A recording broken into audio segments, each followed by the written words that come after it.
کل بلاول صاحب نے اپنی ریلی میں یہ فرمایا کہ اگر آپ پیپلز پارٹی کے علاوہ کسی اور کو ووٹ دیں گے تو وہ کام نہیں کر سکیں گے. کیا مطلب ہے اس بات کا؟ آپ دھمکی دے رہے ہیں کراچی والوں کو کہ وڈیروں اور جاگیرداروں کو اور اس مائنڈ سیٹ کو اگر تم نے ووٹ نہیں دیا تو تمہارے کام نہیں ہونے دیں گے. تم نے کام کیا کیا ہے؟ آپ کراچی میں بھی آ کر دھمکیاں دے رہے ہیں اور سنگڑ کے لوگوں کو بھی دھمکیاں دے رہے ہیں. آپ کے پھپھا صاحب پیچو صاحب وہاں پر کہہ رہے ہیں کہ 12 بجے تک ووٹ نہیں ڈالا تو ہم تمہارا پانی بند کر دیں گے. قبضہ کر کے آپ نے اپنا میئر بنایا. یہ آپ کی جمہوریت ہے.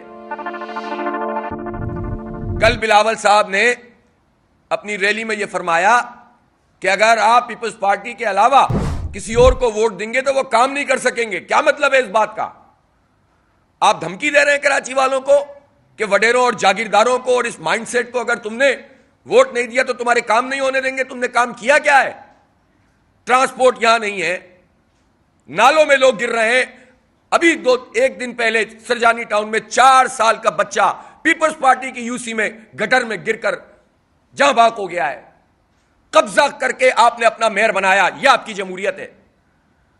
اور آپ دھمکیاں دے رہے ہیں لوگوں کو. آپ کراچی میں بھی آ کر دھمکیاں دے رہے ہیں اور سنگڑ کے لوگوں کو بھی دھمکیاں دے رہے ہیں. آپ کے پھپھا صاحب پیچو صاحب وہاں پر کہہ رہے ہیں کہ 12 بجے تک ووٹ نہیں ڈالا تو ہم تمہارا پانی بند کر دیں گے. نعوذ باللہ خدا بن جاتے ہیں یہ لوگ. یہ ان کی ذہنیت نہیں بدلتی ان وڈیروں اور جاگیرداروں کی. یہ کچل کر آتے ہیں اپنے لوگوں کو. خود بہت اپنے آپ کو انلائٹنڈ شو کرتے ہیں. اپنے حلقوں میں جا کر دیکھو, نوڈیروں میں دیکھو, جاؤ پورا کشمور سے لے کر پورے سندھ کا جائزہ لو. بچے جو ہے وہ چپل بھی نہیں ہوتی ان کے پیروں میں. 13 لاکھ بچے سندھ میں زمین پر بیٹھ کر پڑھ رہے ہیں جہاں پڑھائی ہو رہی ہے تھوڑی بہت, اور ہزاروں کی تعداد میں گوسٹ اسکول, اور پتہ نہیں کتنے ہزار جو ہیں وہ گوسٹ ملازمین موجود ہیں. ہمارے ٹیکسوں کے پیسوں سے یہ گوسٹ ملازمین کام کرتے ہیں.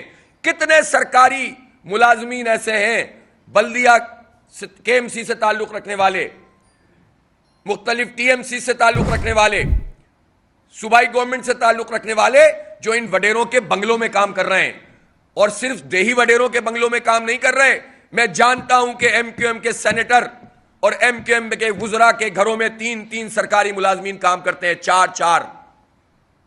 یہ ہمارا پیسہ, ٹیکس کا پیسہ لوٹ کر اپنی عیاشیاں کر رہے ہیں. ٹائمز آف کراچی سے جڑے رہنے کے لیے ہمارا چینل سبسکرائب کریں. ہماری ویڈیوز کو سب سے پہلے دیکھنے اور باخبر رہنے کے لیے بیل آئیکن پر کلک کرنا نہ بھولیں. اور ہمیشہ ایم کیو ایم پیپلز پارٹی کے ہاتھوں یہ مینڈیٹ قربان کرتی رہی. اب تو اس کو مینڈیٹ ملے گا بھی نہیں. دیکھ لیں سرویز ایکسپوز ہو گئے بری طرح سے. زبردستی مسلط کرنے کی کوئی کوشش بھی قبول نہیں کی جائے گی. اور میں کراچی کے عوام سے یہ کہتا ہوں کہ آپ نے تمام تر ملکی حالات اور ویوز کے باوجود, جب بلدیاتی انتخاب میں, اس وقت تو 9 مئی بھی نہیں ہوا تھا, اس وقت جماعت اسلامی نے پیپلز پارٹی پی ٹی آئی, اور اگر ایم کیو ایم ہوتی تو بالکل ہی فارغ تھی, تو بھاگ گئے آخری دن, ان لوگوں کو شکست دے کر کامیابی حاصل کی تھی.